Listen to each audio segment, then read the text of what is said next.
They left me for dead. They organized the funeral, the flowers, the speeches, and they even distributed my inheritance. But what they did not know is that I was alive. And when I opened the church door, my son dropped the envelope with the will. If this story stirs something inside you, subscribe to William's Revenge Stories. Every day we share a story that could be yours. Tell us where you are listening from. My name is William Miller. I am 74 years old, and I live in Chicago. I was a builder for 48 years, a widower, father of 2 children, and 3 days ago I woke up in a hospital with a piece of paper that said I was dead.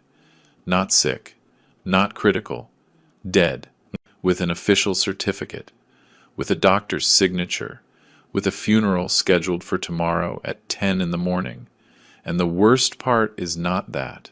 The worst part is that the person who killed me was my son, Robert, the boy I carried on my shoulders, the one who told me I love you, Dad, every night before sleeping.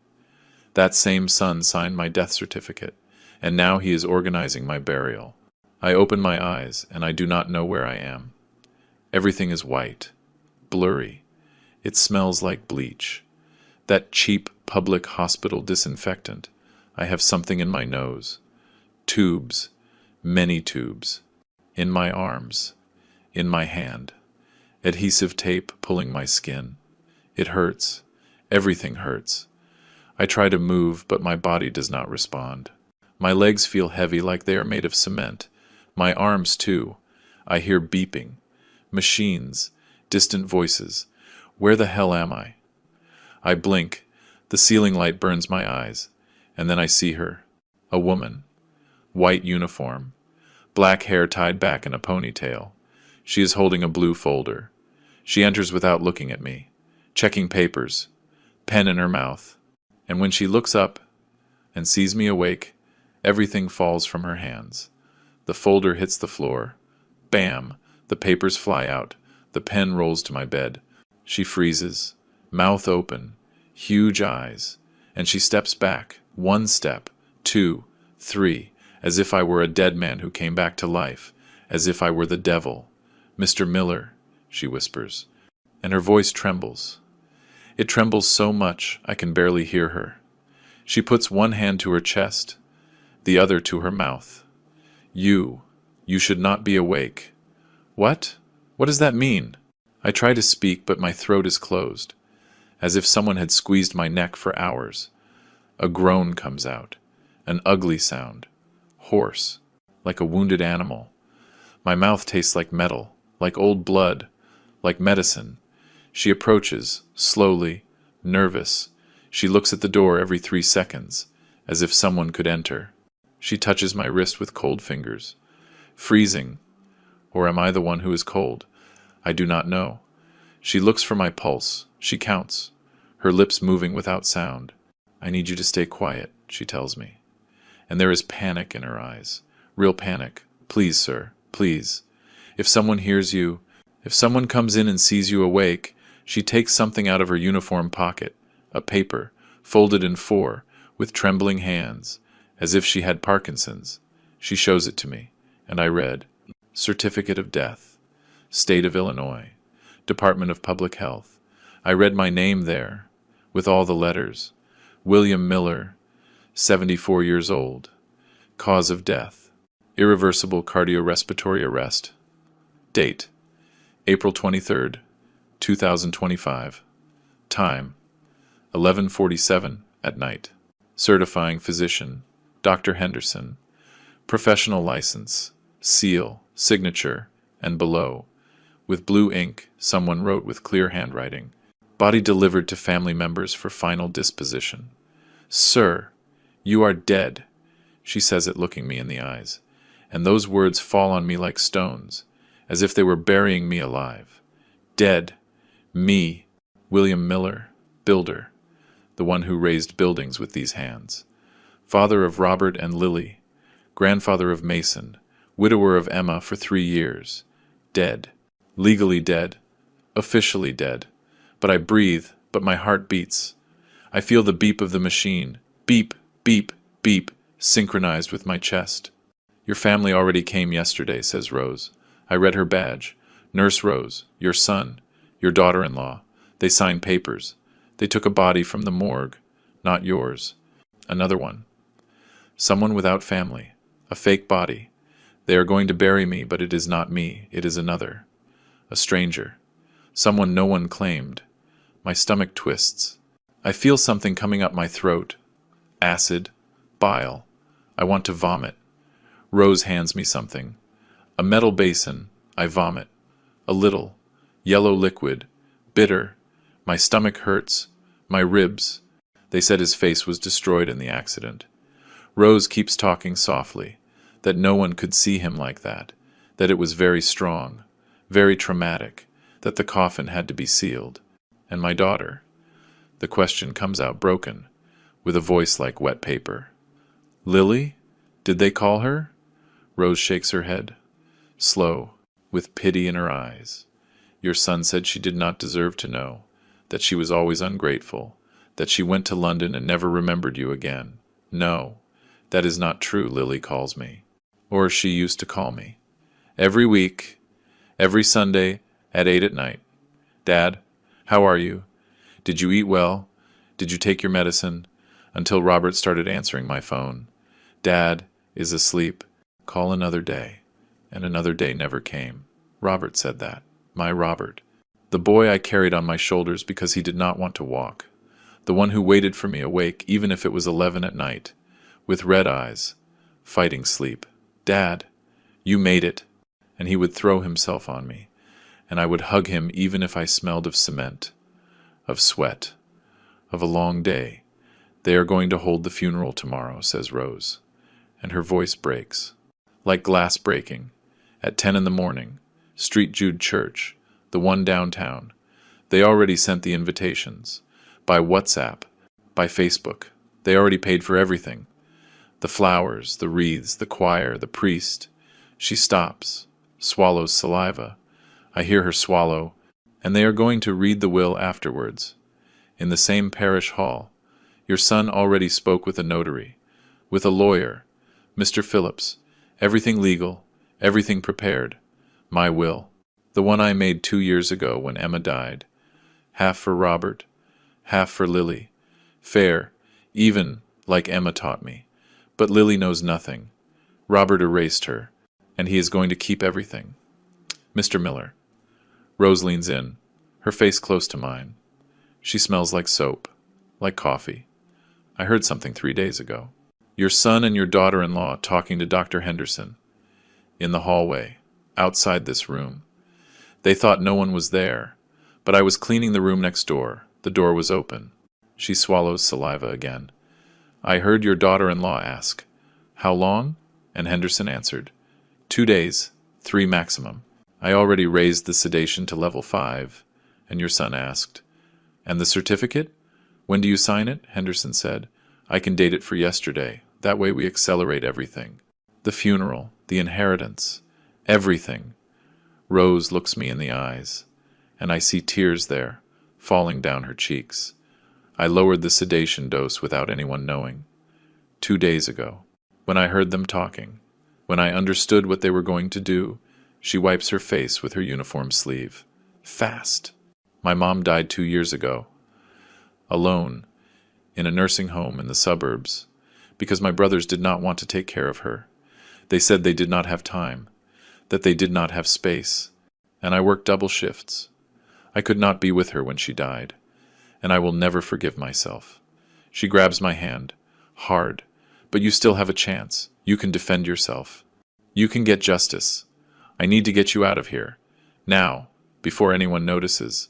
Rose helps me sit up. Slowly. Everything hurts, as if I had been beaten with a pipe. She removes the tubes one by one. It hurts. When she rips the tape from my hand, she pulls hair, skin. She gives me clothes, gray sweatpants, a black sweatshirt. Put these on. Fast. Fast. My hands tremble. I cannot grab the pants well. They fall. Rose helps me. She dresses me like a child, like I dressed Robert when he was 3 years old. Robert, my son, the one who is killing me now. I remember when he was 5 years old. I was working on a site in the South Side, apartment building, and on Saturdays he went with me. Emma sent him. Take the boy. Let him know you. Let him see how you work. Robert ran between the concrete columns, with his cheap white sneakers, always dirty. Dad! Dad! Look! He shouted, excited, with that squeaky voice children have, and he showed me things. A rusty nail, a piece of rebar, a nut. To him they were treasures. He kept them in his pockets. I carried him. He weighed so little, as if he were made of air. I cleaned his hands with my red handkerchief, the one I always carried in my back pocket, and I bought him a popsicle from the ice cream truck. Vanilla, $5. Robert sucked it, and it dripped down his chin, down his fingers. Sticky. When I grow up, I want to be like you, Dad. A builder. And he hugged my neck, leaving my face all sticky. I laughed. I hugged him tight. He smelled of boy sweat, of baby shampoo. My son, you are going to be better than me, Robert. Much better. You are going to draw blueprints. You are going to wear a tie. You are not going to break your back like me. And I meant it, because I barely finished high school. I started working at 14, carrying bags of cement, 50 pounds each, 10 hours a day. Under the sun. My back has been twisted since I was 18. But Robert was going to be different. He was going to study, he was going to have a future, he was going to be an architect, he was going to build with his head, not with broken hands. That was my promise, my dream, to see him go further than me. At 12 years old, Robert arrived crying from school. He threw himself on the sofa, face against the cushion, shoulders shaking, that crying without sound. I went and sat beside him. I put my hand on his back. What happened, son? He took a while to answer. Between sobs, between snot. The kids made fun of me. They said you are a bricklayer, that I stink of cement, that my clothes are from the discount store, that we are poor. He turned around, face red, wet, snot hanging, ugly, like children really cry. Dad, why didn't you study? Why aren't you a doctor or an engineer? That hurt me. It hurt in a place I did not know existed, but I did not get angry. I grabbed his face, with these hands full of calluses, of scars. Look at my hands, Robert. I put them in front of him, close, so he could see them well, rough, cut, burned by the sun, with broken nails, dirty. Do you see these scars? This one here? I pointed to a long one on my palm. I got it when I was 15, carrying metal sheets. It slipped, cut me to the bone, 8 stitches. This other one, I pointed to the thumb, hammer blow. It turned black. They thought I was going to lose it. I looked him in the eyes, those brown eyes that were equal to mine. Every scar paid for something, son. Your food, your school, the shoes you are wearing, this house, everything. I wiped his tears with my thumb. Do not be ashamed of me, because I will never be ashamed of you. Robert hugged me, tight, burying his face in my chest, wetting my shirt with snot and tears. I'm sorry, Dad. I'm sorry. I will never be ashamed of you again. I swear. I promise. And I believed him. I believed him with everything, because he was my son, my blood. Children do not lie to their parents. Oh yes, that promise lasted 8 years, until he met Rachel, until he became an architect, until he started making money, good money, much more than me in my entire life. And then he no longer wanted to be seen with me. He no longer introduced me to his friends. It's just that you don't fit in, Dad. They are educated people. They talk about things you don't understand. But before that, there was a moment, a perfect moment. Robert graduated as an architect at 20, State University. The ceremony was in the auditorium. Huge, with air conditioning. I was in the 5th row with my suit, the only one I have, navy blue, old, from my wedding. It was tight on me. Emma was by my side, with her floral dress, the one she used for special occasions. She was squeezing my hand, so hard it hurt. We did it, William. Our son is an architect. Her voice trembling. She was crying. Me too, like a fool, like a sentimental old man. Tears falling, without caring who saw me, because he was my son, and he had made it. When they said his name, Robert went up on stage. Black gown, square cap. He looked so big, such a man. When they gave him the diploma, he raised it and looked for us among the people. Among hundreds of heads, he saw us and smiled, and raised the diploma towards us, as if saying, "This is for you." Afterwards he looked for us outside, ran, the gown flying, and threw himself on us. Both of us. A three-way hug. "Thank you, Dad, for never letting me quit, for paying every tuition bill, even if you had to borrow, even if you had to work Sundays, even if you had to pawn things." He was crying. Robert was crying on my shoulder. And I thought, that's it, I fulfilled my duty. I gave him what I never had. 2 years later he met Rachel, at a party at his firm. She was a model, or so she said. Tall, skinny, dyed blonde, long nails, painted red. The first time he brought her home. I was fixing the sink. The pipe was leaking. I had hands full of grease. Dirty shirt. Emma was cooking, smelled like chicken soup. Like home. Rachel entered, with high heels. Miniskirt. She looked at the house, from top to bottom, like evaluating, like adding up prices. She touched the curtain. "Is this polyester?" she asked Emma. Without saying hello, without introducing herself, Emma stayed silent. Afterward Rachel looked at me. With disgust, with contempt, like someone looks at an insect. "You must be Robert's dad." Something about that woman I did not like. From the beginning, the way she spoke. "Is this building yours or do you rent?" she asked later. While we ate, "How much rent do you pay?" Robert laughed. Nervous. "Babe, those are personal questions." But she kept going. "And what did your dad do, Robert? Was he also a bricklayer?" She said it with mockery, with disgust. I looked down. Emma squeezed my hand under the table. But Robert did not defend me. He said nothing, just changed the subject. And I knew that woman was going to be a problem, that she was going to separate us. Emma knew it too, that night, lying in bed. She told me, "That woman does not love him. She loves what he can give her." But Robert was blind. "In love, she is the woman of my life, Dad. The only one. Without her I die." And I stayed silent. Because it was his life, his decision. I paid for the wedding. All of it. 100 guests. Venue with a garden view. Imported flowers. Live music. Open bar. Wedding dress brought from Miami. $20,000. Everything I had saved. Plus what I borrowed. Emma told me, "Don't spend so much, William. It is too much." But I wanted Robert to be happy. I wanted him to have the wedding I could not give Emma. I never thought I was paying for my own death. That I was buying the knife with which they would stab me later. I never thought it. 3 years ago, General Hospital, room 212. Emma has been dying for 5 days. Pancreatic cancer. Stage 4. The doctors said it was days, not weeks. And they were right. I am sitting next to her bed, holding her hand. That hand that was strong before. That cooked, that cleaned, that caressed my face.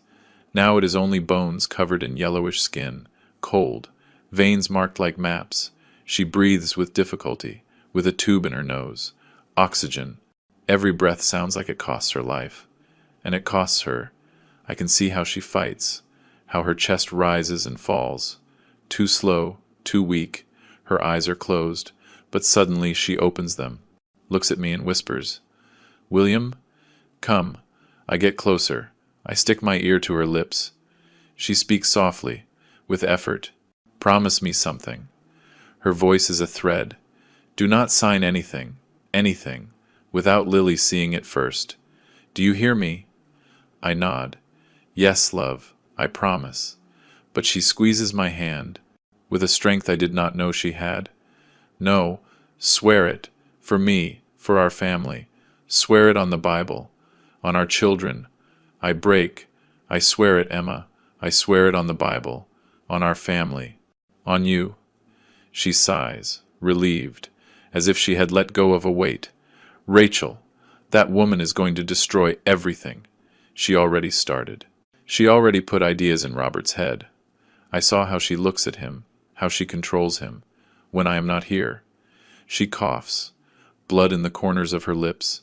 William, call Lily, now, before it is too late. I already called her love. She is on her way, leaves tomorrow from London. Emma shakes her head, weak, but desperate. Not tomorrow. Now. Let her come now. There is something I need to tell her. Something I hid, something about Robert and... The door opens. Robert enters, with coffee in his hands. 2 cups.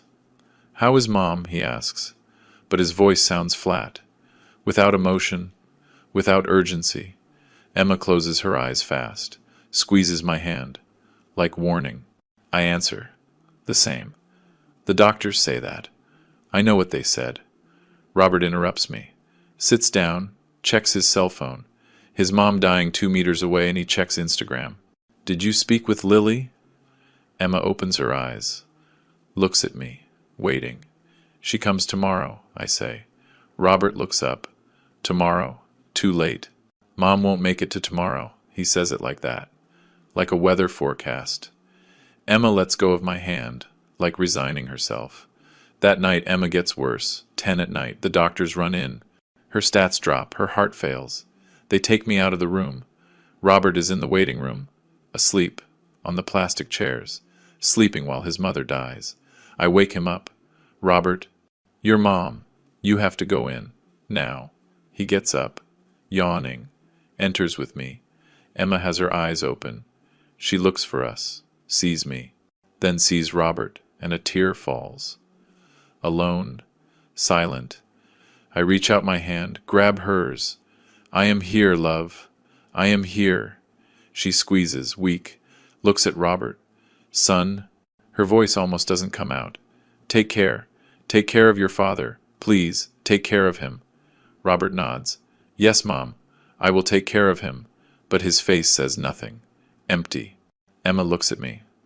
One last time, and whispers, so softly that only I hear. Careful, and she goes. 6 in the morning, March 23rd. My Emma, my life, gone. Funeral 3 days later. Main funeral home, 100 people, maybe more. I am sitting in the first row, in front of the casket, open. Emma looks beautiful. They put on her blue dress, the one from our last anniversary. She is wearing makeup. But she doesn't look like herself. She looks like a wax doll. People cry. Mrs. Rose, Mr. Henry, neighbors, friends of a lifetime. And I cry like I never cried. Not when my father died. Not when my mother died. This is different. It is as if they ripped my heart out. Lily arrived yesterday. She is by my side, crying too, hugging me. But Robert is standing next to the casket. Black suit, black tie, and he doesn't cry. Not a tear. His eyes are dry. Serious face, but not sad. And that hurts me. It hurts more than death itself. Rachel is there, with a black dress, but short, tight, with heels, red. At her mother-in-law's funeral, red heels. She is talking to someone, a friend. I see them from my seat. I don't hear well, but I read her lips. How much did she leave? The friend asks. Rachel shrugs. I don't know yet, but Robert says there are properties. Quite a few, she smiles. At my wife's funeral. She smiles, already talking about inheritance. I feel like screaming at her, throwing her out. But I can't move. I am paralyzed. By grief, by disbelief. Lily notices. Dad, are you okay? I shake my head. That woman. I point to Rachel. Lily sees her, sees the smile, sees the red heels, and her face transforms. From sadness to fury. Bitch, she whispers. And I don't correct her. Because she is right. 3 days after the funeral, I am at home, in the kitchen, drinking coffee, alone. Lily stayed 2 days and had to go back. Work, responsibilities. I understand, but it hurts. It hurts to be alone in this house. in the house I built with Emma, where every corner has her memory. Knock on the door. Robert, with Rachel. They enter without waiting for an answer. Dad, we need to talk. They sit at the table. Rachel takes out papers from her bag. Look, father-in-law. We ran the numbers, the funeral expenses, the hospital, Mom's debts. It all adds up. A lot, Robert continues. We need to sell something to pay, to be at peace. I look at him without understanding. Sell? Sell what? Rachel points to the papers. The house on Main Street. You don't use that one. It is rented. But the tenants don't pay well. If we sell quickly, we can. No. My voice comes out hard. I sell nothing. Those properties are for you. For when I die. Not now. Robert insists. Dad, it is necessary. The debts. What debts? I paid everything. The hospital, the funeral, everything. With my savings. Rachel sighs. Impatient. Father-in-law, you don't understand. There are expenses you don't see. Lawyers, notaries, taxes, and you are not in a condition to handle all that. At your age, I am 71 years old. I am not useless. We didn't say that. Robert stands up, walks. But Dad, we need help, professional help, to manage your estate, to protect you. He puts papers in front of me. Many. This is a power of attorney. Just sign here, and I take care of everything. Of the banks. Of the properties. Of everything. So you don't worry. I remember Emma. Promise me you won't sign anything. I grab the papers, push them away. No, I don't sign. We talk later. With Lily, Rachel stands up, offended. Lily, the one who went to London and left you alone. That Lily. And they leave, angry, leaving me alone, with fear. 1 week later, I am cleaning Emma's closet. Her dresses, her shoes, everything smells like her perfume. Gardenia, cheap, but she liked it. I cry while I fold her clothes. To donate, to give away.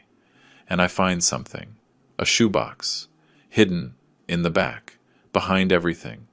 I open it. Letters, many, written by hand, with Emma's handwriting, all addressed to me. William, if you are reading this, it is because I am gone. I read, one after another, trembling. Rachel is stealing. I saw bank statements in her purse. From accounts I don't know. With Robert's money, a lot of money. I don't know where it came from. Another letter. Robert changed. He is no longer my son. He is another, cold, distant. When I asked him about the money, he got angry. Screamed at me. He had never screamed at me. Another, William. Be careful. That woman wants everything, and Robert is letting her.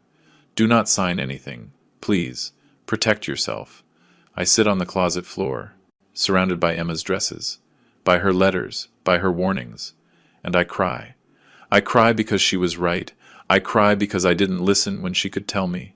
I cry because now I am alone, completely alone, without Emma, without her protection, without her intuition, without her strength. The house feels empty, huge, every room an echo, every corner a memory, and for the first time in my life. After 50 years of marriage, I feel old, really old, vulnerable, weak and scared, because Emma left, and she took the light from this house, and what remained is darkness and silence and fear. Rose dresses me like a child, puts on the pants, the sweatshirt. My hands don't work. They tremble too much. We leave through a back door. Emergency stairs. Smells like urine. Garbage. Outside it is dark, cold. A taxi waits for us. Rose pushes me inside. To Henry's Bakery, downtown. Fast. The driver starts. I look out the window. Empty streets, streetlights passing, and I think of Robert, of when this all started, of when my son stopped being my son.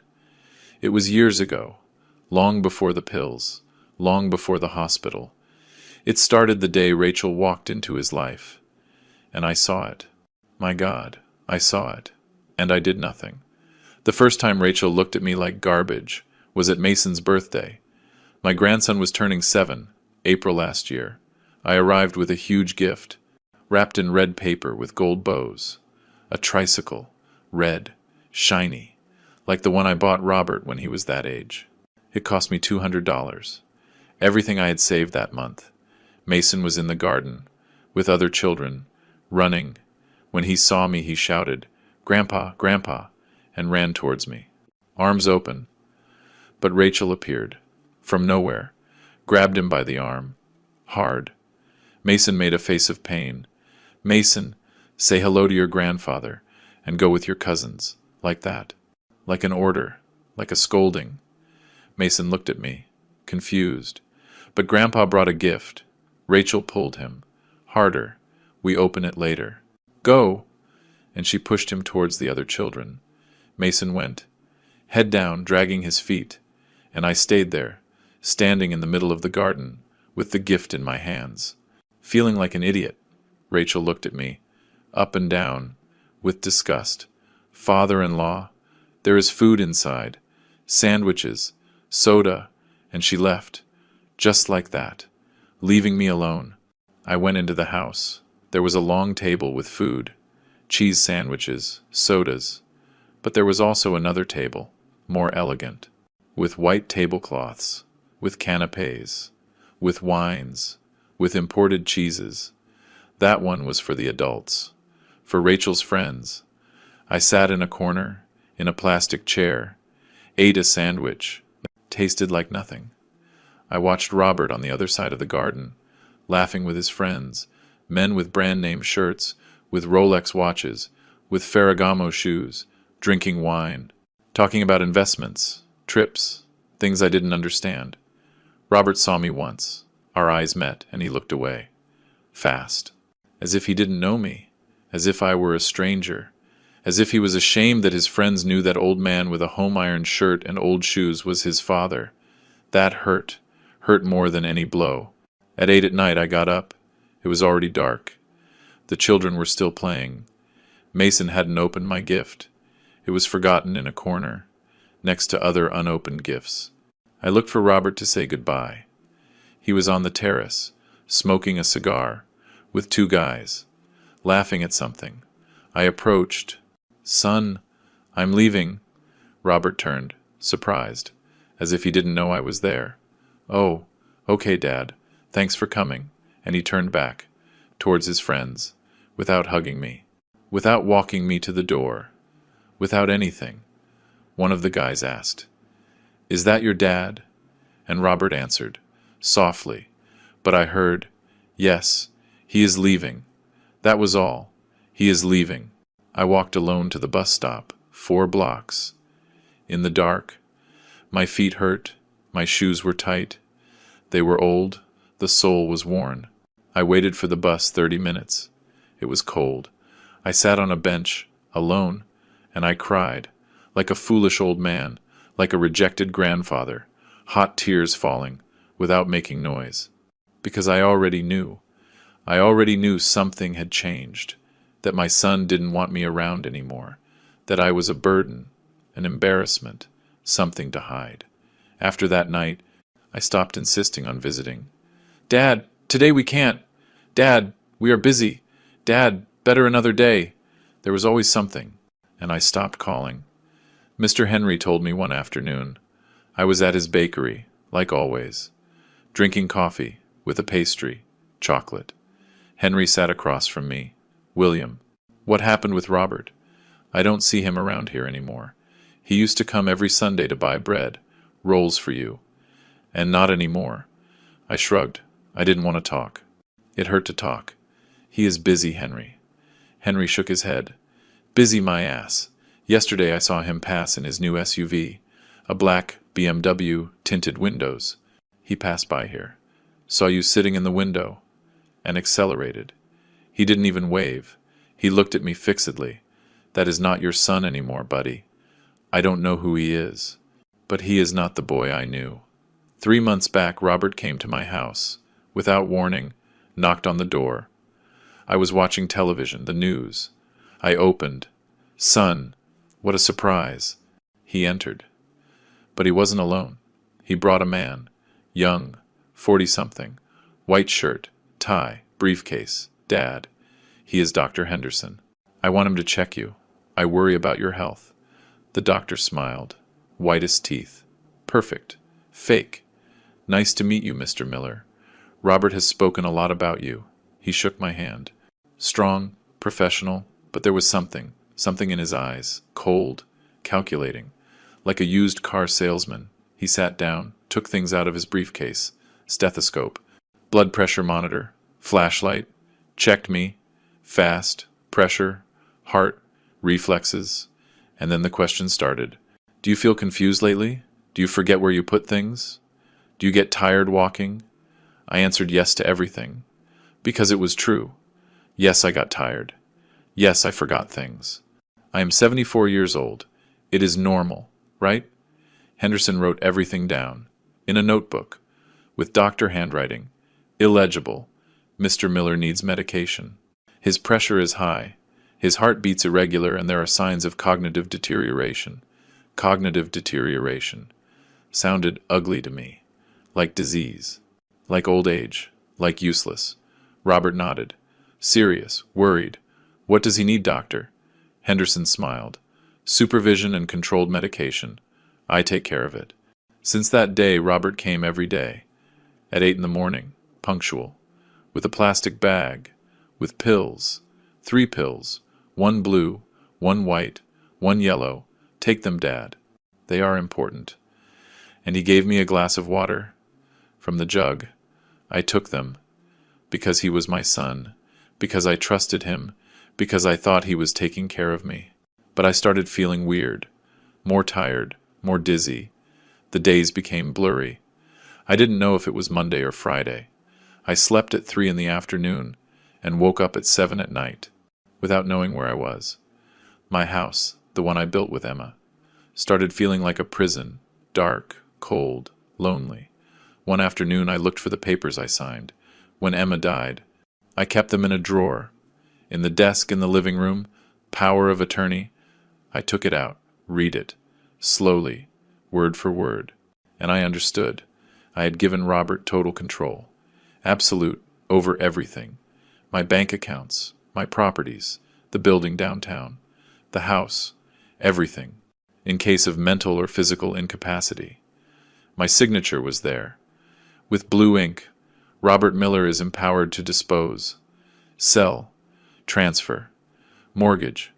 My hands trembled. I let the paper fall. I had given him the weapon, myself, with my signature, with my stupidity, with my damn trust of a foolish father. The taxi stops in front of the bakery. The green letters shining in the dark. Rose helps me get down, pays the driver, knock on the door. Your friend lives upstairs. And she goes, fast, nervous, looking everywhere. I knock. Once, twice, 3 times. Hard blows. Desperate, I hear footsteps inside. Heavy, slow. The door opens.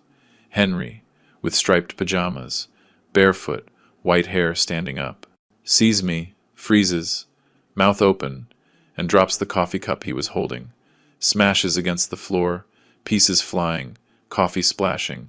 William, his voice barely comes out, a whisper. But Robert called me yesterday. He told me that. He cannot finish. His eyes fill with tears. He told me you were dead. I enter. Henry closes the door. Fast, with the lock, with the chain, takes me to the living room, sits me in his old armchair, the one where we sat to watch football on Sundays. What happened? What did they do to you? His voice broken, scared. I tell him everything, since the pills, since the hospital, since I woke up dead. Henry listens, quiet, face paler and paler, redder. Son of a bitch, he says when I finish. Stands up, walks in circles. Son of a bitch, your own son, your blood. Sits down, stands up, cannot be still. And I understand, because I wouldn't be able to either if I were him. If they told me someone did this, but it is not someone, it is my son. Rose said she heard something. I tell Henry, My voice comes out hoarse, scratchy. 3 days ago, Robert and Rachel talking to the doctor. In the hospital hallway. Henry sits down, leans forward. What did she hear? I swallow saliva. My throat hurts. Dry, Rachel asked. How long? And Henderson answered, 2 days. Maximum 3. I already raised the sedation. Henry turns white. Sedation. They were sedating you. I nod. So I wouldn't wake up. So I would die sleeping. Henry covers his mouth with his hands, as if he were going to vomit.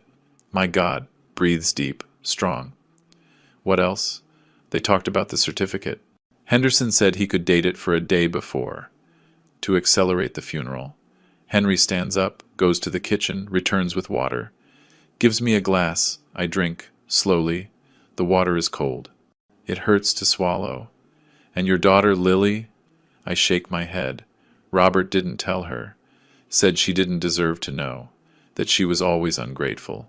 Henry throws the glass. Smashes against the wall. Pieces falling. Water dripping. No, not that. Lily calls you every week. Every week. I have seen her call you. Here. When you come to the bakery. How is she going to be ungrateful? I shrug. I don't know anything anymore. I don't understand anything anymore. I only know my son wants me dead, and that he almost succeeded. Henry sits down, grabs his head with his hands. Listen, William, I need to tell you something. Something I know for months. He looks at me. Red eyes. I had suspicions. For some time. Since Robert started visiting you every day. That wasn't normal. You told me. Henry. Robert comes every day now. How good. What a good son. But to me it sounded weird. Very weird. He stands up, goes to a drawer, takes out a folder. Old. Manila. With papers. Many. I hired an investigator, a friend, retired cop. Asked him to check Robert, to see what he was doing. Opens the folder, shows me papers. William, Robert sold 2 of your properties. 3 months ago. The house on Main Street, and the commercial space downtown. I run out of air, out of voice. What? Henry points to the papers. Deeds, contracts, signatures. He sold them below price, fast, in cash. $500,000 each, $1 million total. I grab the papers. My hands tremble so much I can barely read them. But it is there, my name, my signature. But it is not my signature. It is similar, but it is not mine. He forged my signature. Henry nods. And the money is in an offshore account, in the Cayman Islands. In the name of Rachel Miller, I am going to die. Really. My heart beats so fast I feel it is going to explode. Henry takes out more papers, photos, from a cell phone, printed. And there is more. Shows me a photo, Rachel, with a man, young, muscular, tattoos on his arms, shaved hair. They are kissing, in a cafe, in broad daylight. Another photo, both entering a hotel. Another, leaving, holding hands. Her personal trainer, Brandon, her lover, Robert knows, and he doesn't care. Shows me messages, WhatsApp screenshots, from a phone I don't know. Rachel. When the old man dies, we leave. You, me and the money. Robert is an idiot, but a useful idiot. Brandon, and your husband. Rachel. Screw him. He already gave me what I needed. Access to the inheritance. I cannot breathe. I drown. Henry gives me air, fans me with a newspaper. Calm down, buddy. Calm down. But I can't. It is too much.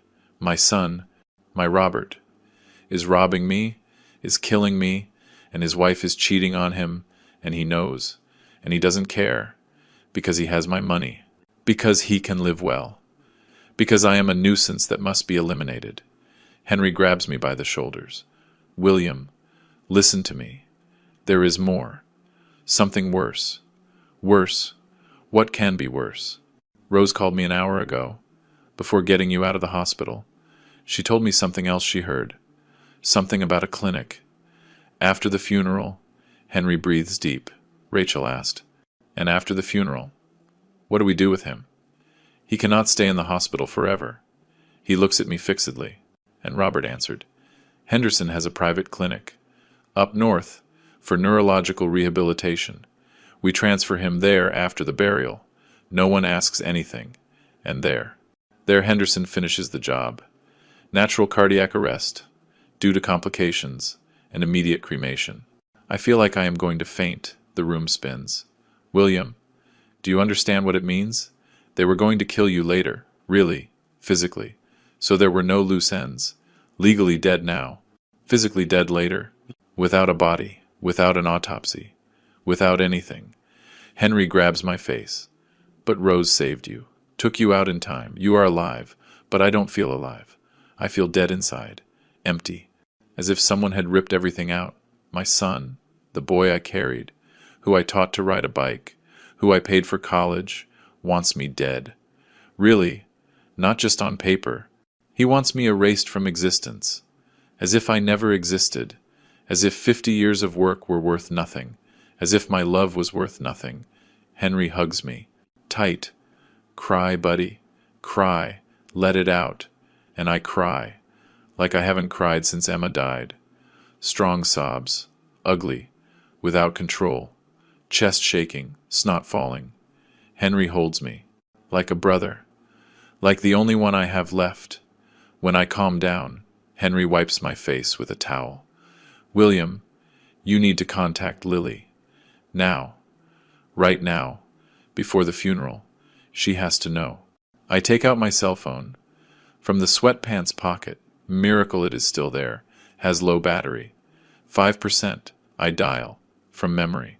The number in London rings. Once, twice.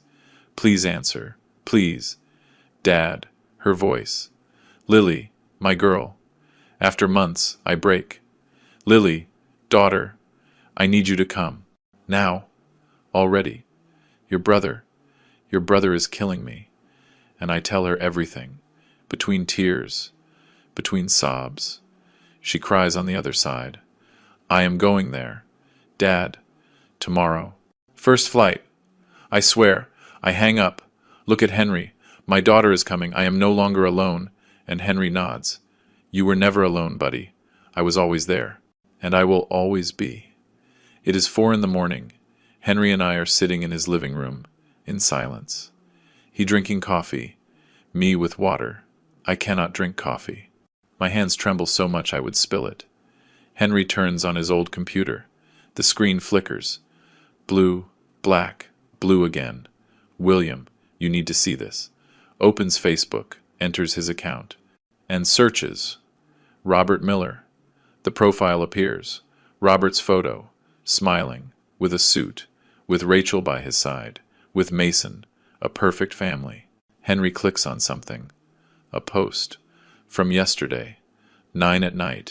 And I read, with deep pain, the Miller family communicates the sensitive passing of our beloved father, father-in-law and grandfather, William Miller, who departed to the house of the Lord on April 23rd at 11:47 at night. His remains will be viewed on April 24th at 10 a.m. at St. Jude Church, downtown. Please confirm attendance. Below. Comments. Hundreds. I am so sorry, Robert. My condolences. May he rest in peace. He was a great man. Lies. Everyone lying. Because I am not dead. But for them, yes. For the whole world. William Miller died last night. Henry keeps scrolling down. More comments. A photo. Of me.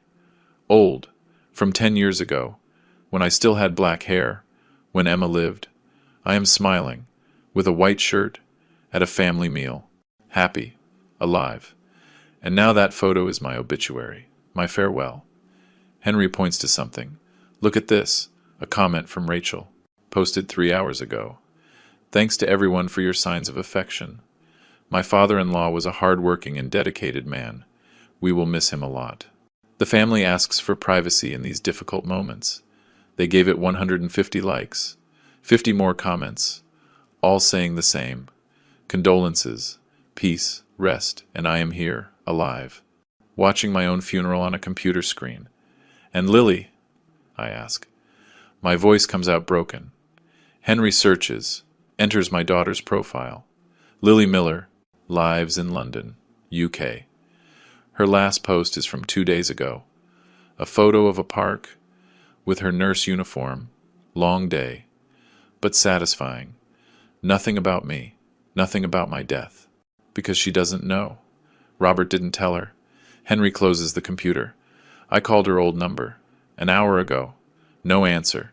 She changed numbers. I want to die. My daughter. 4,000 miles away. Without knowing her brother is killing me. Without being able to come. Without being able to defend me. Robert planned it perfect. Without uncomfortable witnesses. Without questions. Only him, only Rachel, only the money. Henry takes out his phone, opens WhatsApp.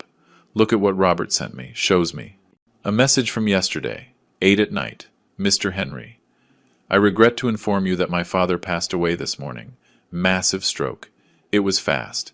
He didn't suffer. The funeral will be tomorrow at 10 a.m. at St. Jude Church. I hope to count on your presence to say goodbye to him, as he deserves. Regards, Robert Miller. Formal, cold, like an office email, like a meeting invitation, not like the message of a destroyed son who just lost his father. Henry looks at me. See? He doesn't even sound sad. He sounds relieved. Henry has more. Photos. From the funeral home. A friend of his took them. Yesterday afternoon. Shows them to me one by one. The casket. Black. Shiny. Closed. Name engraved on a gold plate. William Miller. 1950. 2025. Flower wreaths around. White. Purple. With ribbons. From your son who loved you so much. Rest in peace, Dad. Always in our hearts. Lies. All lies written on silk ribbons. Henry passes to another photo. Robert, standing next to the casket, with black suit, black tie. But he is not crying. He is checking his phone, with a hand in his pocket, casual, like waiting for the bus. Another photo. Rachel, with black dress, deep neckline, high heels, red, at a funeral, red heels, perfect makeup, false eyelashes, red lips. She doesn't look like a widow. She looks like a runway model. She is smiling, talking to someone, with a glass in her hand. Glass? In a funeral home, Henry explains. They put a bar with wine, with whiskey, with snacks, as if it were a party. Shows me another photo. The table, with appetizers, with cheeses, with prosciutto, with bottles of red wine, expensive labels, all paid with your money. William. With the cards Robert has access to since you signed the power of attorney, I feel I am going to drown. This is not a funeral. It is a celebration. They are celebrating my death. Henry puts the phone away, breathes deep. There is something else. Something I need to tell you. Stands up, walks to the window, moves the curtain a little, looks outside. Dark still. A month ago I came to see you. Remember? I think. A month ago. Yes, he came. Knocked on the door. I was asleep. On the sofa. Robert attended him. You couldn't enter. Henry turns. Looks at me. Red eyes. Robert told me you were asleep. That you didn't want visitors. That you were very tired. I nod. I remember that day. Vaguely. But I heard your voice inside. Saying, "Who is it?" And Robert shouted, "No one." Dad, go back to sleep. Henry approaches. Kneels in front of me. He blocked me. Your son blocked my entry. To me, your friend of 50 years. The tears fall. Without control. Without noise. Henry grabs my hands. He was isolating you. Buddy, so no one would see you, so no one would suspect. To kill you slowly, without witnesses. He is right. I haven't seen anyone for months. Only Robert. Only Rachel. When she came with her questions, with her fake smiles. Only them. Dr. Henderson. No one else. Not neighbors, not friends, not Lily, not even my grandson. Mason stopped coming 4 months ago. He is very busy with school. Dad, lie. They took him away. They took me away from everyone. So when I disappeared, no one would ask. No one would miss. No one would search. What am I going to do, Henry? My voice comes out broken. Destroyed. My son wants me dead. Really. Legally. Physically. He wants me erased. Henry lets go of my hands, stands up, walks, thinks. You are going to your funeral. William looks at me. Serious. Firm. You are going to walk through that church door, and you are going to show them that you are alive, that they couldn't beat you, and you are going to get your life back.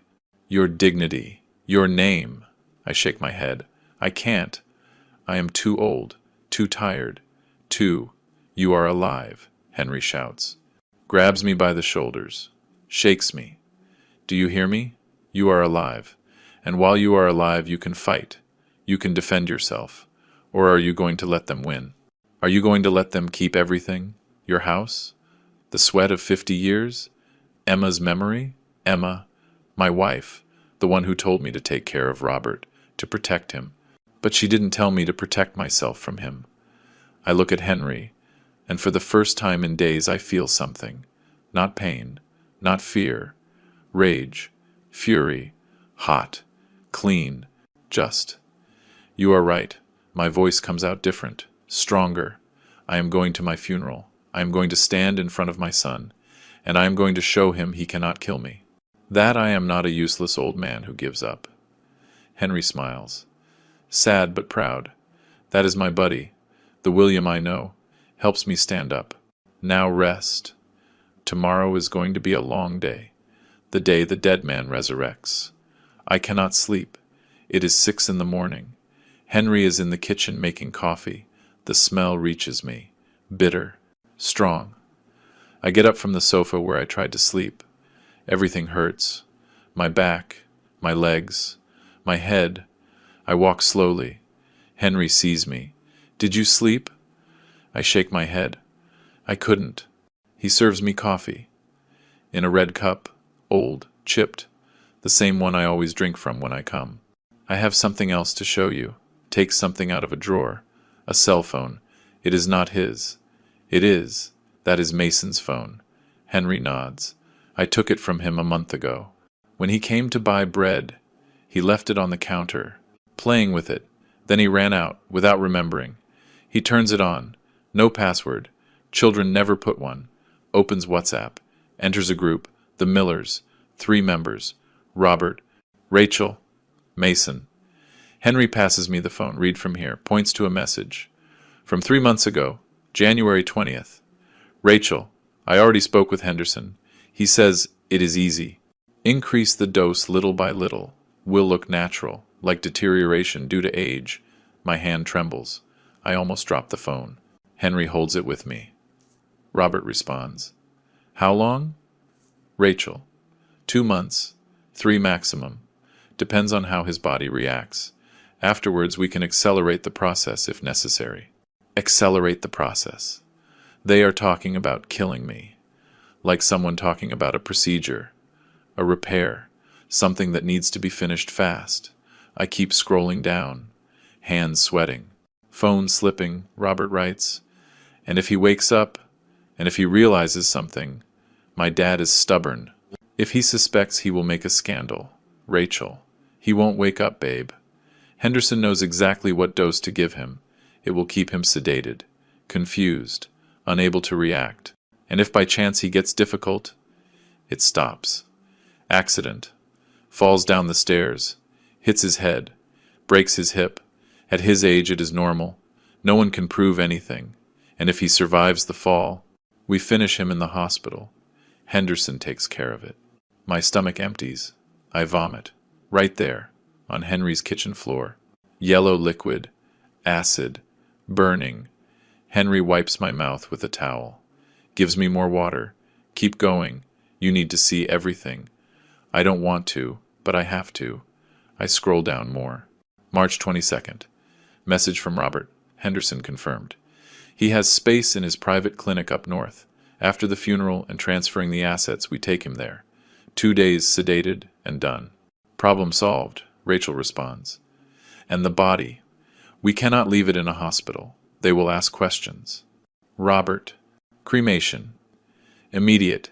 Henderson has contacts at a crematorium, without autopsy, without anything. We pay him extra for that. $3,000. Cheap for the service. Another message from Robert. It is perfect. He dies officially now. We bury him with another body. And he dies really later. In the clinic. No one can prove anything. There is no corpse to analyze. Just ashes. Ashes. They were going to turn me into ashes. Into dust. Into nothing. Henry takes the phone from me. Hugs me. I cry on his shoulder. Like a child. Like a broken old man. Enough, buddy. Enough. But I cannot stop. It is too much. My son, my blood, planned all this. With details. With dates. With prices. Like an architecture project. Like a building site. Only the site was my death. The project was erasing me from existence. Henry lets me go. Wipes my tears with the towel. Gives me the phone again. There is more. But this is different. It is from Mason, and it is worse. I look at him without understanding. Worse? What can be worse? Henry scrolls down, reads, "It is from the family group, but from a month ago." Henry shows me the screen. Message in the family group. A month ago, March 5th. Mason. Mommy. Why does Brandon sleep in my room when Dad is not here? My heart stops, freezes. My grandson, 8 years old, asking that. I read Rachel's response. He doesn't sleep in your room, my love. He sleeps in the guest room. Don't invent things. But Mason insists. Another message, but I heard them. You were making weird noises. And you were screaming. And afterwards he came out of your room shirtless. Rachel, shut up. Mason, don't be a liar. If you keep inventing things, I am going to punish you. Do you hear me? Another message from Mason. 2 weeks ago. Dad, why do you count so much money on the table? Is it Grandpa's? No answer. The message remains seen. Blue check marks. And afterwards, nothing. Silence. Robert didn't answer. Just saw it. And ignored it. Henry looks at me. Serious. Sad eyes. William, your grandson saw everything, heard everything. That is why he left the cell phone at the bakery. It was not an accident. It was not forgotten. It was on purpose. I don't understand. How on purpose? Henry sits, rubs his face. Tired. The boy is 8 years old. But he is not stupid. That day, a month ago, he appeared in the bakery, running, scared, sweating, as if someone was chasing him. Entered screaming, "Mr. Henry! Mr. Henry!" I gave him water, asked him what was wrong. Nothing. I just want bread. I gave him a pastry. He sat on the counter, took out his cell phone, started playing. 5 minutes later, Rachel entered, furious, with a red face. "Where is Mason? Have you seen him?" The boy looked at me, with fear, with terror, and hid, in the back, in the storage room, among the flour sacks. Henry continues. I told Rachel I hadn't seen him. She didn't believe me. Entered the back room. Searched. Screamed his name. "Mason. Come out now. I am going to give you a beating." But the boy didn't come out. She searched 5 minutes. And left. Furious. When she left, I waited. Mason came out of the storage room, crying, with snot, with a dirty face. Wiped himself with his shirt sleeve. "Mr. Henry, don't tell my mom I was here. Please, please." And he ran out, through the back door, without his cell phone. He left it there, on the counter. And I stayed with it, thinking he would come back, but he never came back. Now I understand. He left it so I would see it, so someone would see the truth. Because he cannot speak, because he is scared. On purpose? I ask again. Need to confirm it. Henry nods, slowly. Sure, that boy is traumatized. William, he heard his mom with the lover. In his room, in his bed. He saw his dad counting money. Your money, the money from your inheritance, while you were alive. Heard the conversations about killing you, about the funeral, about everything. And he tried to warn you. But Robert caught him. Shows me another message. Older. 2 months ago. From Mason in the group. Grandpa, I am scared that you are very sick. Can I go see you? Rachel responds. No. Grandpa needs to rest. Don't bother him. He is very delicate. Mason insists. But I miss him. I haven't seen him for 2 months. Rachel. I already told you no. Obey. And Robert. What does Robert say? Nothing. He doesn't defend his son. Doesn't explain. Nothing. Henry scrolls down more. There is another one. In private. Between Robert and Mason. Message deleted. But I recovered it with an app. Shows me. From Robert to Mason. A month ago. If you talk about Grandpa again, I am going to hit you. Do you understand? Grandpa is not your business. Stop screwing around. My grandson. Threatened. By his own father. For asking about me. For wanting to see me. For wanting to save me. Another message. From Mason to Robert. No answer. Dad. Is Grandpa going to die for real? I am scared. Scene. No answer. And afterwards, 3 days later, Mason writes in the group, the question that breaks me. Mommy, is Grandpa going to die? My grandson, 8 years old, asking, knowing, fearing, suffering alone. Rachel responds, yes, my love, but it is going to be better this way. Grandpa is very old. He is already tired, very sick. He is going to rest. He is going to stop suffering, Mason, but we are going to miss him. I read Rachel's response, and something inside me dies, a little bit. But don't worry, we are going to be fine. We are going to have a lot of money. Remember Disneyland? Mickey Mouse games? Well, we are going to be able to go. And to Paris. And wherever you want. All thanks to Grandpa. Thanks to Grandpa. Because they are going to kill me. Because they are going to rob me. Because I am going to disappear. And with my death they are going to buy fun. They are going to buy trips. They are going to buy my grandson's happiness with my corpse, with my ashes, with my memory. And Robert, what did Robert say to all this? I scroll down. I search. There it is. His answer. An emoji. A yellow smiley face.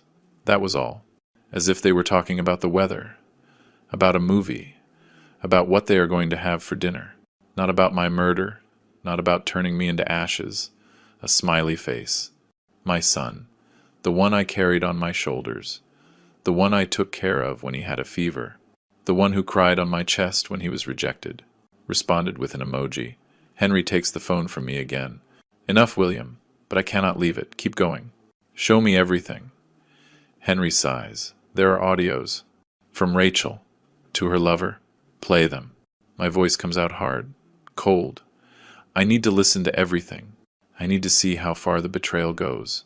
Henry presses play. Rachel's voice. Audio from a week ago. Excited. Happy. Like a child at Christmas. Babe. Almost there. This nightmare is almost over. The old man is getting worse. Yesterday I saw him. He didn't even recognize me. Asked who I was. Perfect. Henderson says maximum 2 weeks. And afterwards, you and I get out of here. With everything. With the money. With the properties. With everything that old man hoarded like a rat for 50 years. She laughs. An ugly laugh. Like a witch. Robert is an idiot. But a useful idiot. He signed everything I put in front of him. Everything. The power of attorney. The transfers. Everything. Without reading. Like a sheep. My blood boils. My ears burn. Chest tight. A man's voice. Deep. Mocking. Brandon. The lover. And your asshole husband doesn't suspect anything. Does not seem weird to him that I am fucking you almost every day? Rachel lets out a laugh. Loud. Obscene. Robert? Please. That coward is so busy counting how much he is going to inherit that he sees nothing else. He cares more about the money than his pride, than his manhood. As long as I give him access to his dad's accounts. He can see me screwing half of Mexico and he won't say anything. Pause. Heavy breathing. Besides, I already told him. When I have all the money, I divorce him, give him his part. And you and I leave, far away, to Canada. or to London, where no one knows us. Another audio. More recent. From 3 days ago. Rachel again. It's done, babe. Henderson already signed. Death certificate dated for yesterday. Funeral tomorrow. Closed casket. Fake body inside. No one will know. In 2 days I transfer the first million. Half for me. Half for Robert. And we start the paperwork for the properties. Henderson takes 200,000. For the whole package. The certificate. The clinic. The cremation.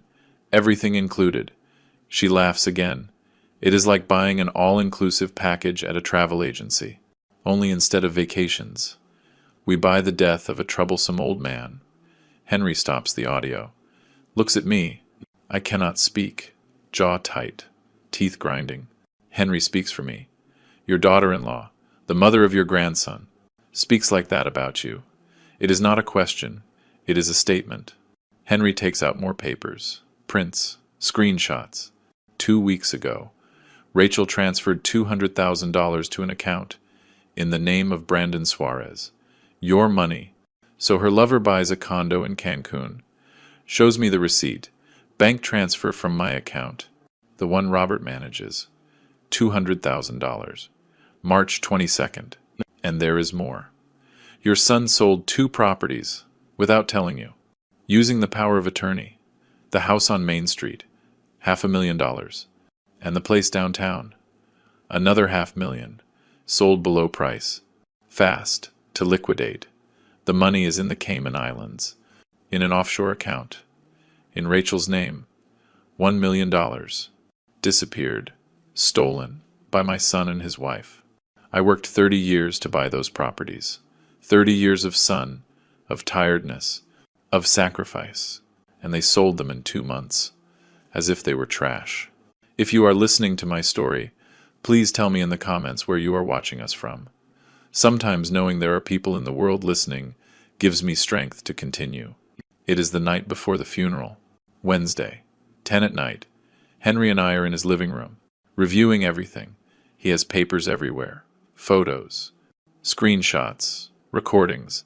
Tomorrow you arrive. You enter, and you destroy them. Sounds easy when Henry says it, but my hands tremble. My body is weak. I can barely walk without a cane. And if I can't? And if I faint? And if? Henry interrupts me. You are not going alone. I go with you. Lily, too. Rose declared before a notary this afternoon. Everything she saw, what she heard, and Mr. Phillips comes tomorrow morning with the real will, the one you made 2 months ago, leaving everything to charity. I nod, but fear eats me inside. My phone vibrates. It is on the table, charging. The screen lights up. WhatsApp message. Robert, my heart jumps. Stupid, pathetic, that hope that never dies, the one that kills you little by little.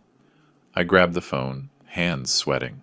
I open the message and read, Dad, if you could see me now, if you could see everything I achieved with your example, you would be proud. I know I was not always the best son, that sometimes I let you down, but everything I did, everything I did thinking of us, of our family, of giving you a better future. Tomorrow is going to be difficult, but I am going to be fine, because I know you taught me to be strong. I am going to miss you, Dad. A lot. Rest in peace. I read the message 3 times. 4. The words stab me, like knives. I am going to miss you. Rest in peace. He is saying it to me. Alive. Breathing. Writing from a dead man's phone. Henry approaches. Reads over my shoulder. Don't fall for it, William. It is manipulation. Pure bullshit. But something inside me. Something stupid. Stubborn. Desperately paternal. Wants to believe. Needs to believe. What if he is sorry? What if Rachel forced him to do everything? What if he really didn't know? Henry rips the phone out of my hands. Enough. You saw the messages, the audios. He planned everything, every detail, every step. That message is so you lower your guard, so you doubt. Don't fall for it. But I already fell. My hands tremble. I write. Fast. Before I regret it. Son, I need to talk to you. Before the funeral, it is urgent. Please, send. The message goes out. 1 gray check mark, then 2 gray. Sent but not delivered. I wait. 5 seconds. 10. The check marks turn blue. Delivered. Read. Seen. And I wait. 1 minute. 2. 5. 10. The screen turns off. I turn it on. Nothing. 15 minutes. Vibrate. Response from Robert. Dad, I am in the middle of the funeral preparations. It is crazy. Many people. A lot to organize. We talk after the burial. Relax. Everything is going to be fine. Rest in peace. Rest in peace. Again. He tells me as if it were normal. As a farewell. As a closure? I can't. I can't accept that. I need to hear his voice. I need him to tell me he loves me. That this is a mistake. I dial his number. With clumsy fingers. Trembling. It rings. Once. My heart beats in my ears. Twice. Strong. Desperate. 3 times. Voicemail. Hi. This is Robert Miller, architect. I cannot answer right now. Please leave your message after the tone. Vibrate. I hang up. I dial again. Desperate. Obsessive. Rings once. Cut off. Straight to voicemail. He rejected me. I call again. Another time. Voicemail. Another voicemail. My son is rejecting my calls. The night before my funeral. Knowing I am dead. Knowing tomorrow he is going to bury me. And he doesn't want to talk to me. Not even that. Henry takes the phone away. Enough, William. His voice firm. Hard. Listen to me well. That boy you raised died. I don't know when. I don't know how. But he died. Ambition killed him. That snake Rachel killed him. What remains now is a shell. A stranger with your son's face. With his voice.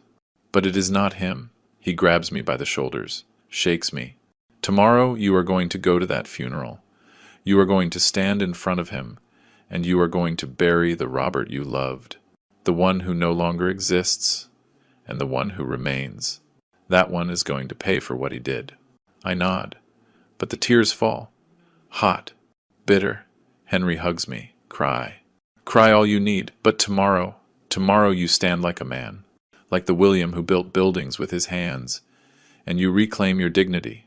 Knock on the door. 2 in the morning. 3 loud knocks. Henry goes. Opens.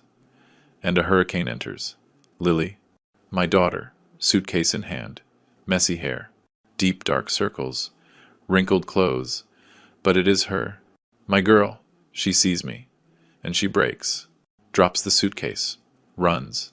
Throws herself into my arms. Dad. Dad. Dad. She repeats it like a mantra. Like a prayer. As if she needed to confirm I am real. That I am alive. And I hug her. So tight it hurts her. I can feel her trembling. Sobbing against my chest. I'm sorry, my girl. Sorry for not calling you sooner. For not. She covers my mouth with her hand. No, you don't have to apologize. He does. That son of a bitch does. Lily pulls away. Grabs my face with both hands. Looks at me. Emma's eyes. Green. Teary. Did he do this to you? Did Robert do this to you? She touches my dark circles. The sunken cheekbones. The skinny arms. I nod. I can't speak. She turns pale. She wobbles. Henry grabs her, sits her down, brings her water. Drink. Slowly. And he tells her everything. Every message. Every audio. Every plan. Lily listens. Quiet. Tears falling without sound. Like Emma. My wife always cried like that. In silence. Without making a scene. Holding everything inside until she burst. Lily is the same. When Henry finishes, she stays still, staring at the wall, processing. And then she speaks. Low voice. Broken. I knew something was wrong. Lily takes out her phone. Hands trembling. Enters WhatsApp. Searches. Look, Dad. 6 months ago I tried to call you, but Robert answered. He told me. Her voice breaks. He told me you were angry with me, that you said I had abandoned you, that I went to London just for money, that I was ungrateful. She shows me messages. From Robert to her. Lily, Dad wants nothing to do with you. He says you never visited him when Mom was sick, that you left and left him alone. Respect his decision. Leave him alone. Another message. Dad says you don't deserve an inheritance, that everything he has is for me, for those of us who were there, for those of us who took care of him. She looks at me, destroyed. Did you say that, Dad? I shake my head. Desperate, never, ever. I looked for you. I called you.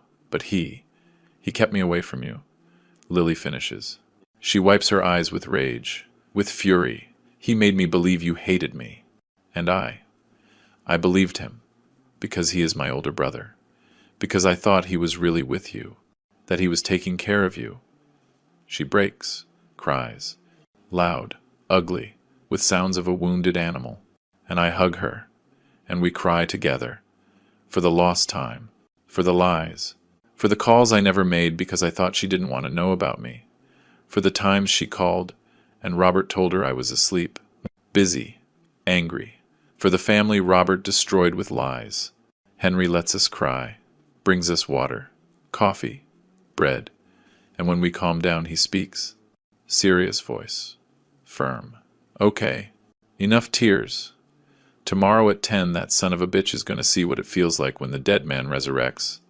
And for the first time in days, I smile. Lily grabs my hand. We go together, Dad. You, me and Mr. Henry. We are going to enter that church. And we are going to show Robert he didn't win, that he cannot erase you, that you are alive and that I never abandoned you. Henry nods.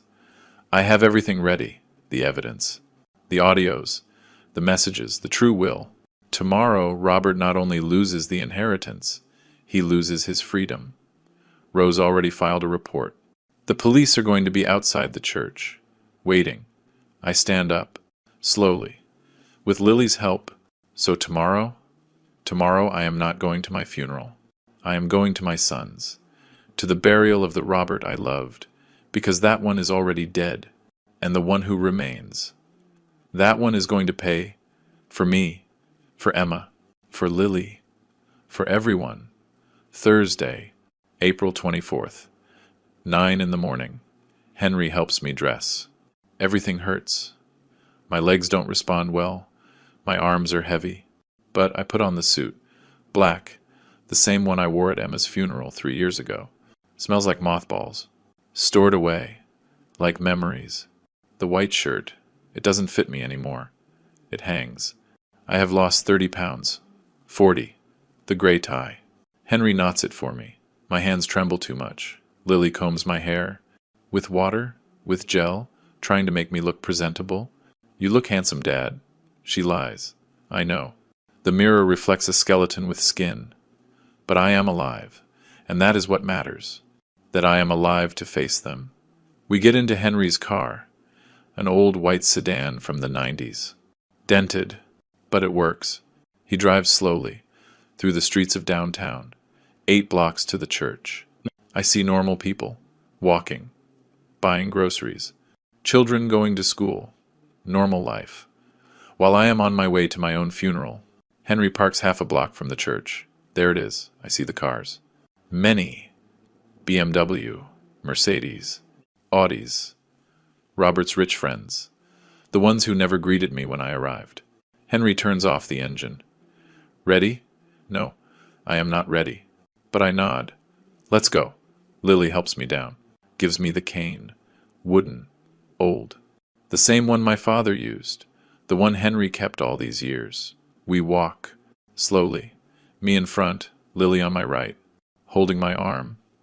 Henry on my left, like guards, like family. I can see the entrance of St. Jude Church, the stone facade, the carved wooden doors, and the flowers.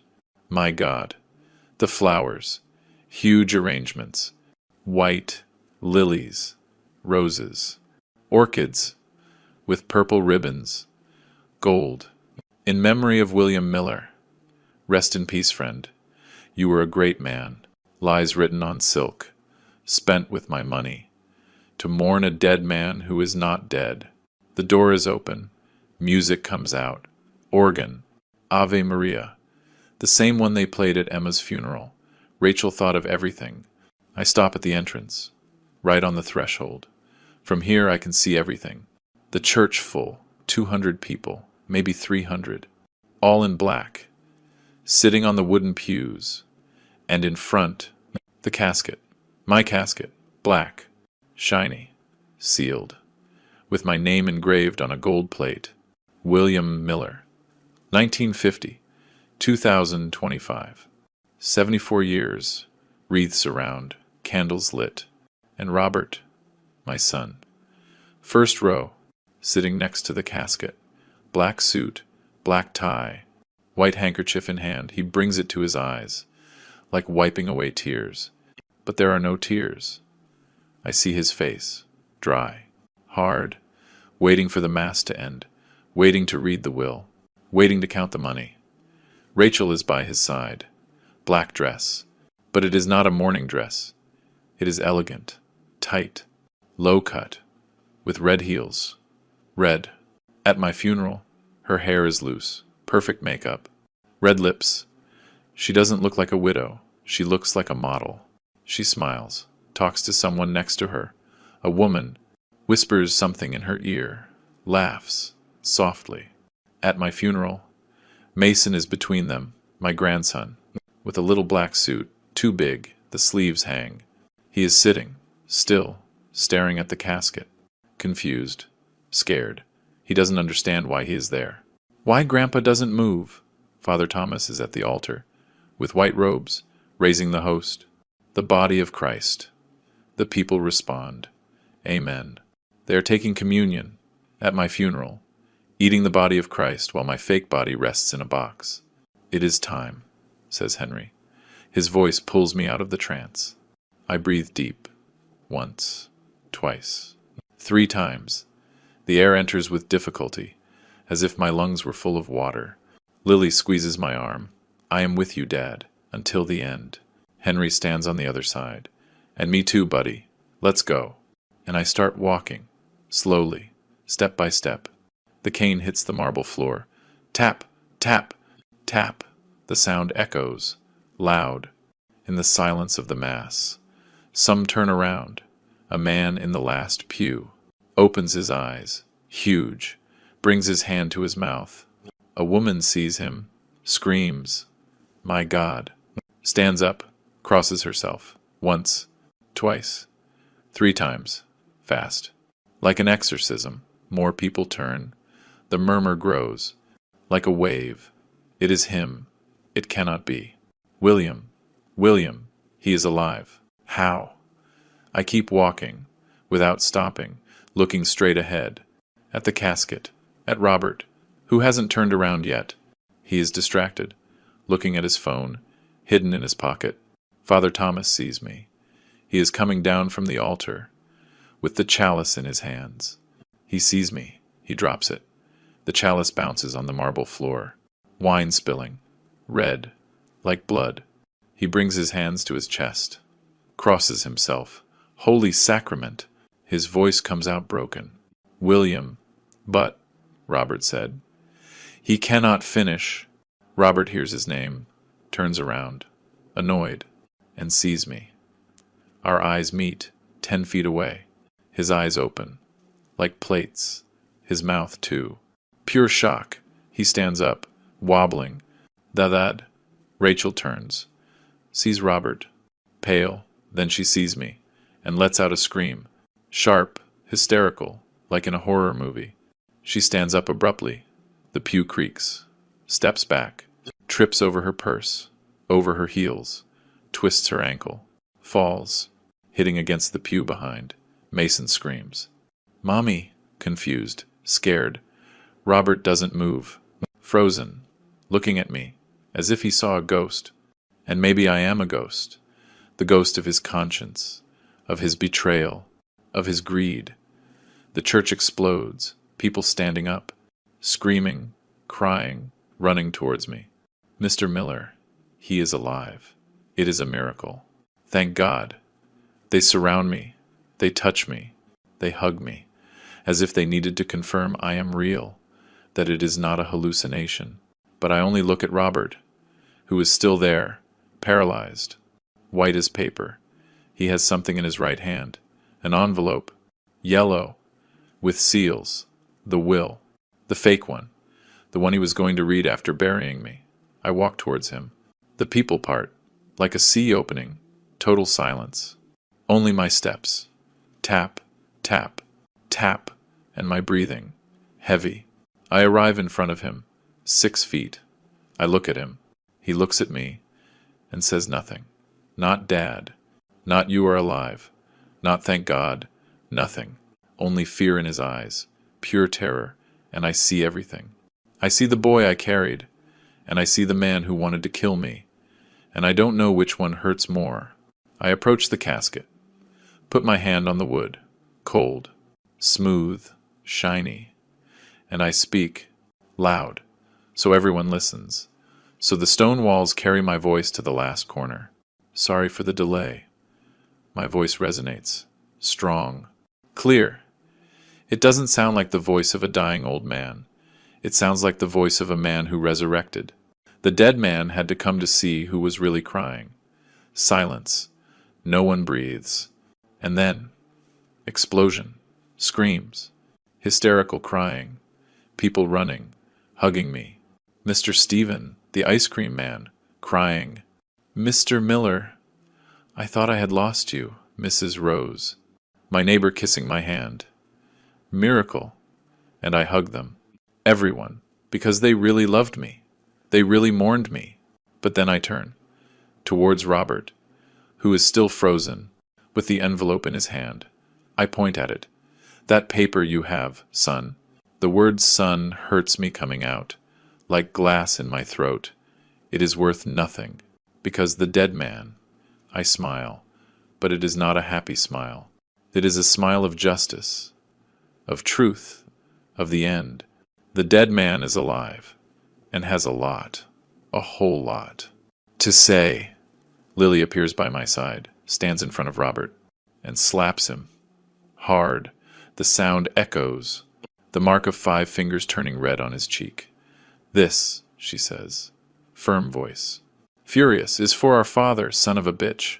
I take an envelope from my jacket, from the inside pocket, yellow, thick, sealed, with red notary seals, with signatures in black ink, with dates, with witnesses. I raise it, high, so everyone see. My hand trembles, but I hold it firm. This, my voice resonates in the whole church. This is my true will, the real one, signed 2 months ago, on February 20th. Before Mr. Phillips, public notary number 112, with 3 witnesses present.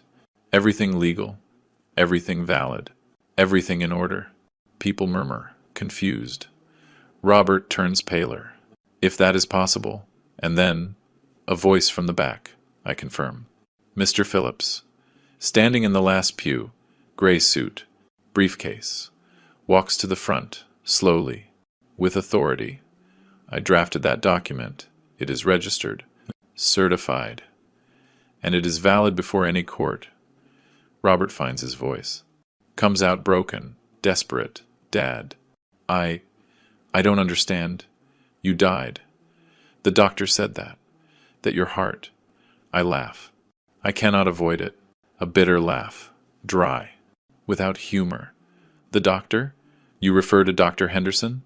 I say his full name, clear, loud. The one you paid $20,000 to kill me? 10,000 now? And 10,000 after the burial? That doctor? The whole church gasps. A collective gasp, as if everyone had received a blow.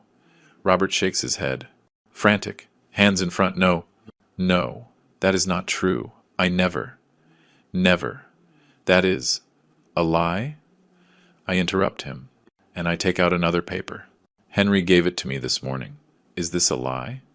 It is a screenshot, enlarged, of a bank transfer, $20,000, from your account to Dr. Henderson's account. Date, March 20th, Concept. Professional services. The church explodes. Screams. Insults. Murderer. Unnatural son. Rotten jail. Two men stand up. They want to grab Robert. Henry stops them. Calm down. Justice is coming. Lily approaches Robert. Slowly, like a hunter, and gives him a slap. Hard. With the whole open hand.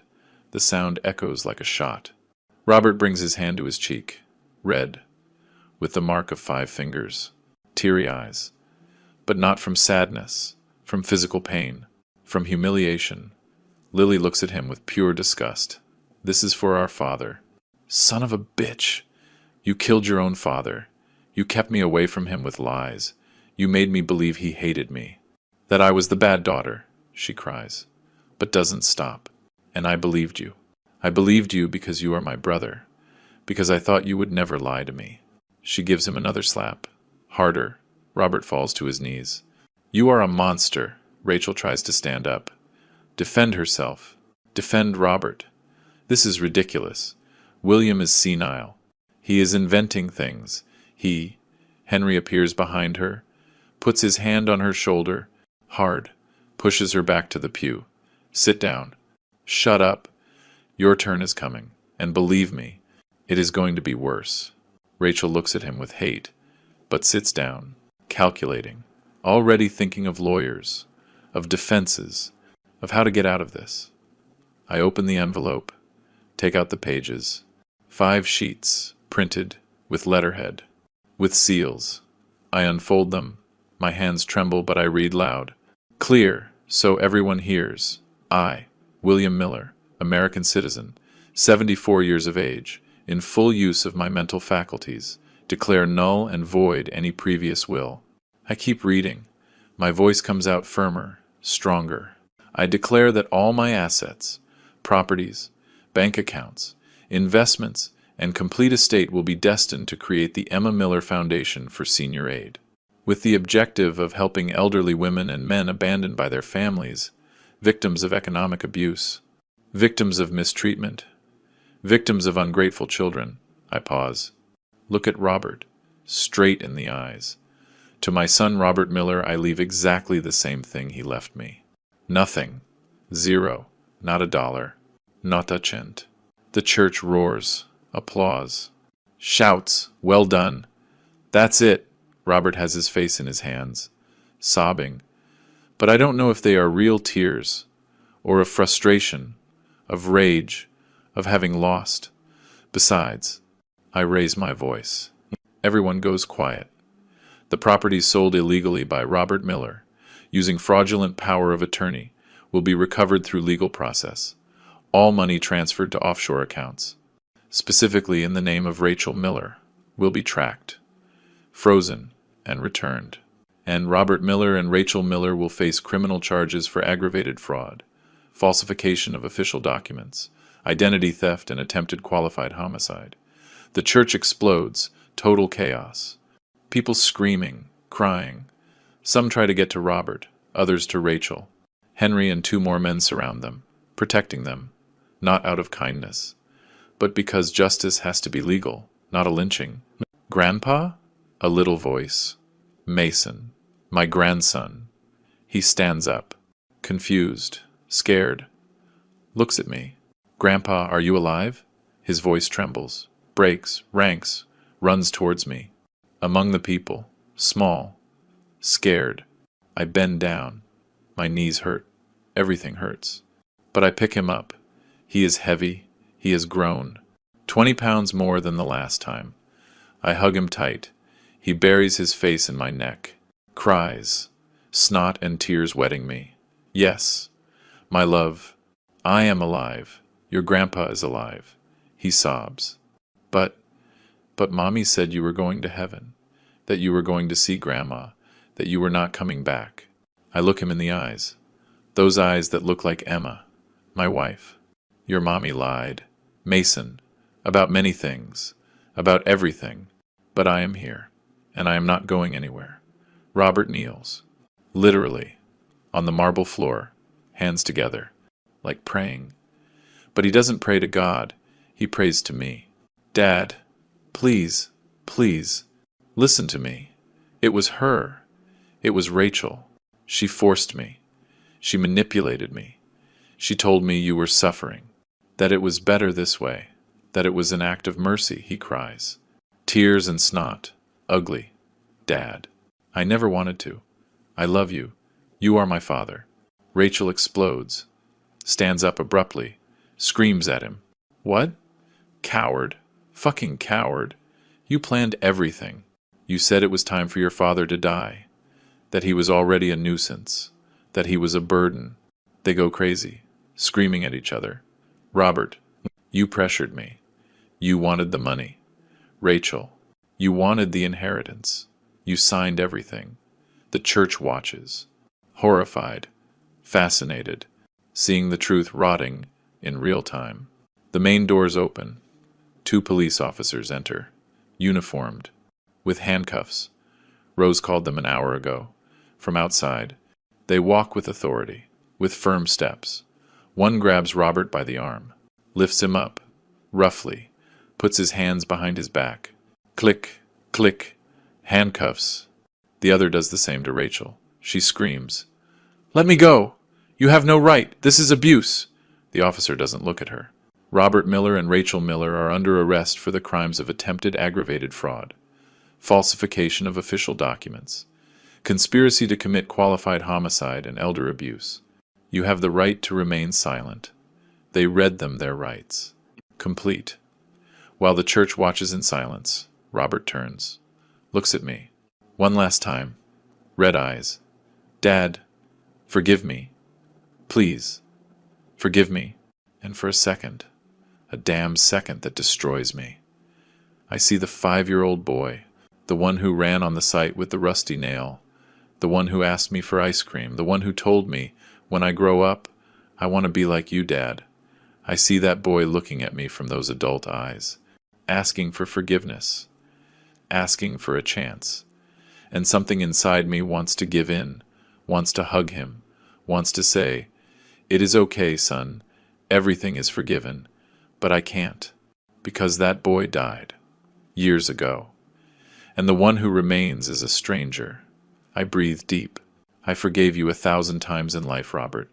Every time you lied to me, every time you stole from me, every time you gave me those pills to kill me slowly. My voice comes out hard, cold.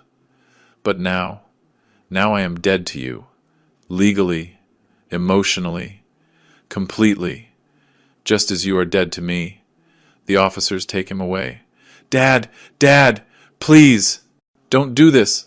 I am your son, he screams, dragging his feet, struggling, but they take him away.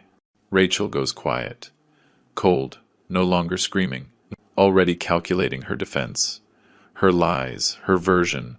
Mason cries harder in my arms. Are they taking my dad and my mommy? Lily approaches, takes him gently from me. She carries him. Yes, my love. But you are going to be fine, I promise. You are going to be with Grandpa, with me, with people who really love you. She hugs him. He clings to her, like a castaway to a plank, like the only life jacket in the sea. I approach the casket. Look at it, black, shiny, closed, with my name. I put my hands on the lid and open it. Slow. The hinges creak inside.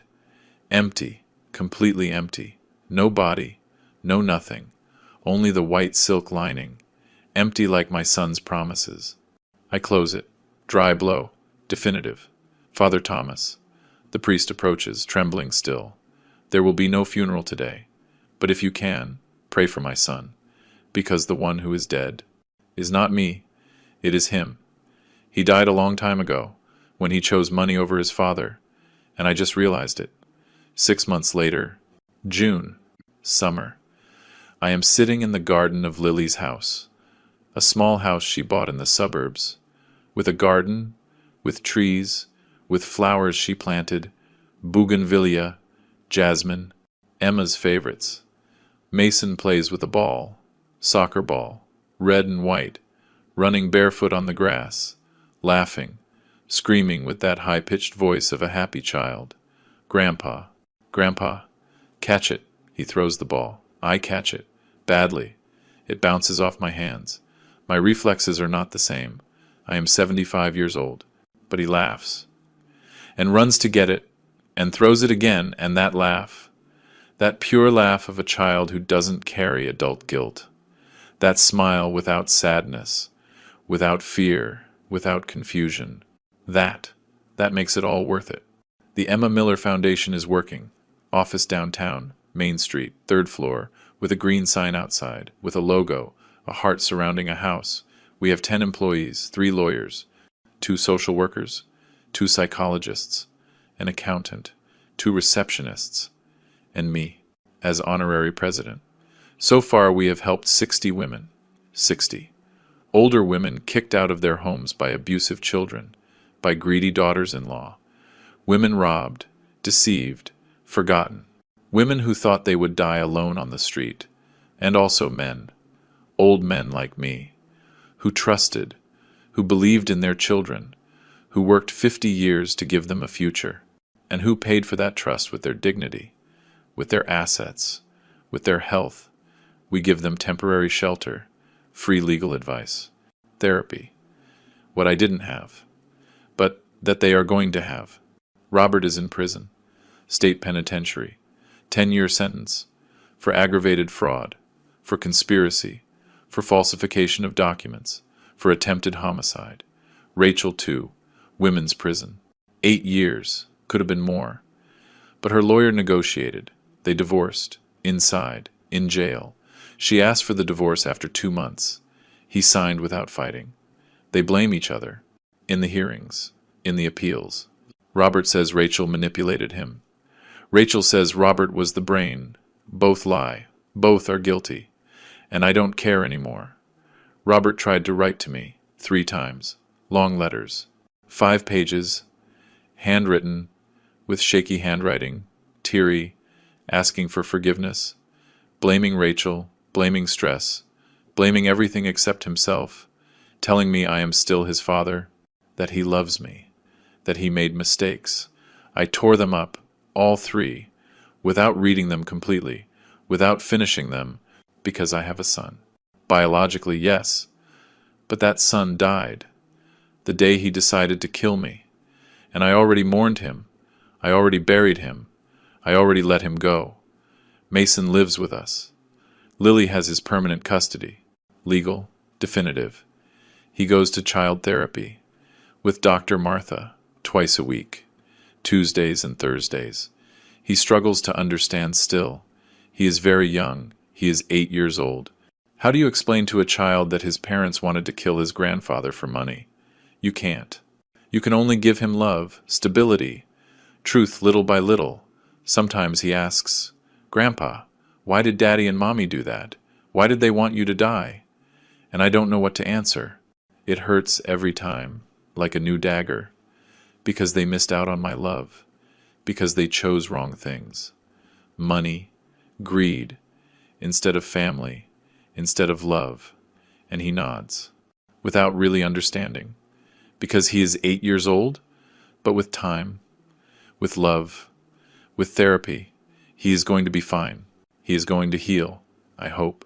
Henry comes every Sunday, like clockwork, 11 in the morning, with his basket, brings bread, fresh bread and pastries from his bakery, croissants, danishes, still warm, smelling of butter, of sugar, of home. We cook together. He makes his famous cinnamon rolls, even if it's not a holiday, because he says bread has no calendar. I make grilled meat, on the charcoal grill, with lemon, with salt, like in the old times, when Emma lived, when Robert and Lily were children, when they came on Sundays to eat, when we believed family was forever, when we thought blood was unbreakable. Now I know not. Family is not blood. Family is not a last name. Family is loyalty. It is love. It is being present when everything falls apart. It is holding on when everyone lets go. And Henry was always there. 50 years of friendship, and he never failed me. I visit Emma's grave every Friday, religiously. Garden Cemetery, Section C, Grave 23. I bring flowers, always white lilies, her favorites. I buy them at the stand at the entrance, $5 a bunch. I tell her everything. I sit on the grass, with crossed legs, like an Indian. My knees hurt, but I stay. You were right, love. About Rachel, about Robert, about everything. You told me before dying.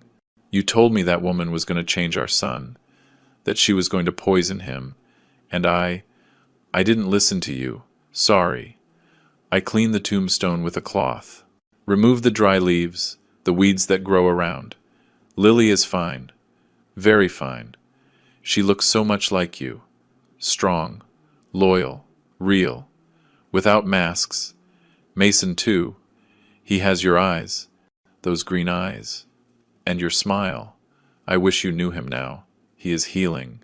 Sometimes I think about what could have been different, about the signs I didn't see, or that I saw and ignored.